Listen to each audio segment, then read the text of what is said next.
সন্ত শংকৰ হৰিভকতৰ জানা যেন কল্পতৰু তাহান্ত বিনাই নাহি নাহি নাহি আমাৰ পৰম গুৰু।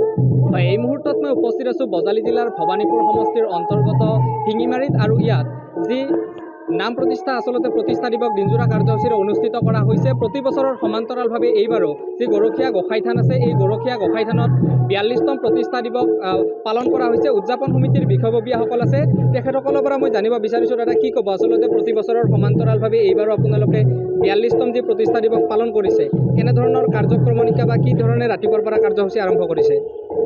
নমস্কাৰ ল'ব।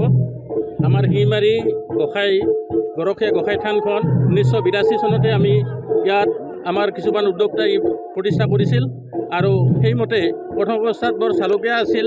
এতিয়া ৰাইজৰ বিপুল সঁহাৰি আহিছে।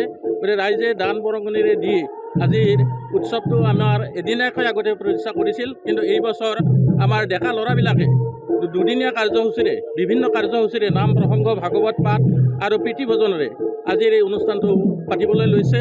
আমি খুব আনন্দিত হৈছোঁ আৰু বহুত দূৰৰ পৰা মানুহ আহিছে আৰু আমি ভাবিছোঁ যে অহা কেইবছৰতো যাতে আমাৰ ইয়াতকৈ বেছি জনসমাৱেশ ঘটে, তাৰ কাৰণে আমি আহ্বান জনাইছোঁ। যিহেতু আপোনালোকে প্ৰতি বছৰৰ সমান্তৰালভাৱে এইবাৰ অনুষ্ঠিত কৰিছে, কেনেধৰণৰ পৰম্পৰা আছে আচলতে, কিয় ইয়াত আচলতে এই অনুষ্ঠান অনুষ্ঠিত কৰি আহিছে? আচলতে পৰম্পৰা মানে আমাৰ ভগৱান শ্ৰীকৃষ্ণ গৰখীয়া থান, ইয়াতে বহুত মানে কি আছে, আমাৰ গৰু ছাগলী যদি ক'ৰবাৰ হেৰায়, ইয়াতে যদি ঠগি দিয়ে মানে মনৰ ভাৱটো প্ৰকাশ কৰে যে মোৰ গৰু বা ছাগলীটো লাগে বা বেমাৰ হ'লে ভাল কৰি দিব লাগে।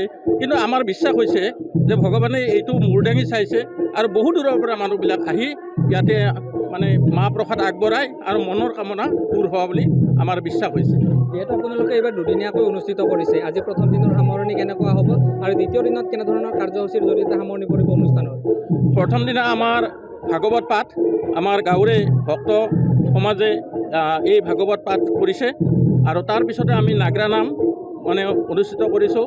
নাগৰা নামৰ পিছতে চাহ জলপান মাজে সময়ে দি আছে। তাৰপিছত দুপৰীয়া প্ৰীতি ভোজন আছে আৰু প্ৰীতি ভোজন শেষ হোৱাৰ পাছত আমি দিনৰ ভাগতে আমাৰ এই অনুষ্ঠানটো আজি সামৰণি মাৰিম আৰু অহাকালিও ঠিক একেধৰণৰ কাৰ্যসূচীয়ে হ'ব আৰু ৰাইজৰ আমি বিপুল মানে জনসমাৱেশ মানে কামনা কৰিছোঁ। এইখিনি আপোনালোকে যিহেতু স্থানীয় লোকসকলে লগ হৈ অনুষ্ঠানটো অনুষ্ঠিত কৰি আহিছে, এই ক্ষেত্ৰত স্থানীয় বিধায়কগৰাকী আচলতে কিবা অৰিহণা যোগাইছে নেকি? স্থানীয় বিধায়কে আমাক অৰিহণা যোগাইছে। এইবাৰো তেখেতে 3 লাখ টকাৰ এটা বৰঙণি আগবঢ়াইছে, কিন্তু আমি পইচাখিনি বৰ্তমান পোৱা নাই, পোৱাৰ সম্ভাৱনা আছে। আৰু যদি কোনোবাই যদি আমাক এনেকুৱাই দান বৰঙণি দিব খোজে মানে দিব পাৰে। আৰু এটা কথা কি, আমি যি মাহ প্ৰসাদ বা মানে প্ৰীতি ভোজন কৰিছোঁ, এইটো কিন্তু আমাৰ পকেটৰ পৰা খৰচ যোৱা নাই। এইটো আমাক বিভিন্ন ৰাইজে মানে ডনেশ্যন দিছে, ইচ্ছাই ডনেশ্যন দিছে। আমাৰ অলৰেডি 2029 চনলৈকে এনেকুৱা ধৰণৰ মানে দান বৰঙণি উঠিয়ে আছে। মানে বহুত মানুহ আগবাঢ়ি আহিছে, আগলৈ আহক, এইটো আমি আমাৰ কমিটিৰ তৰফৰ পৰা আমি অনুৰোধ জনাইছোঁ। আৰু আমাৰ যিটো গাঁৱৰ ডেকা ল'ৰা, এই ডেকা ল'ৰাসকলে খুব উদ্যোগ লৈছে।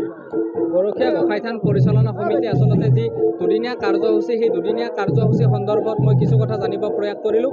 আন এগৰাকী বিষয়ববীয়া আছে, মই তেখেতৰ পৰা জানিব বিচাৰিছোঁ কেনেধৰণৰ কাৰ্যক্ৰমণিকা, লগতে কি ক'ব আচলতে এই দুদিনীয়া কাৰ্যসূচী আপোনালোকে অনুষ্ঠিত কৰিছে? এই দুদিনীয়া কাৰ্যসূচীটো অকল আমি কৰা বুলি ক'লে ভুল হ'ব। আমাৰ সকলো ৰাইজে লগ লাগি এই অনুষ্ঠানটো আমি পালন কৰোঁ।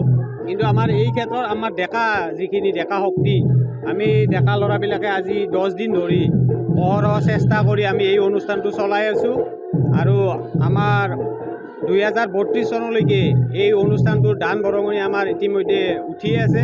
আমাৰ ৰাইজে এই দান বৰঙণিখিনি দিয়ে থৈছে আৰু এইবাৰ আমাৰ স্থানীয় বিধায়ক ফণীধৰ তালুকদাৰদেৱে আমাক 3 লাখ টকাৰ এটা সাহাৰ্য দিছে। আমি এই নাম অনুষ্ঠান শেষ হোৱাৰ পিছত এই 3 লাখ টকাৰে আমি থানখনৰ উন্নয়নৰ কাম কৰিম আৰু তেখেতক আজি নিমন্ত্ৰণ জনাইছিলোঁ যদিও তেখেতে আহিব নোৱাৰিলে বিশেষ কাৰণত।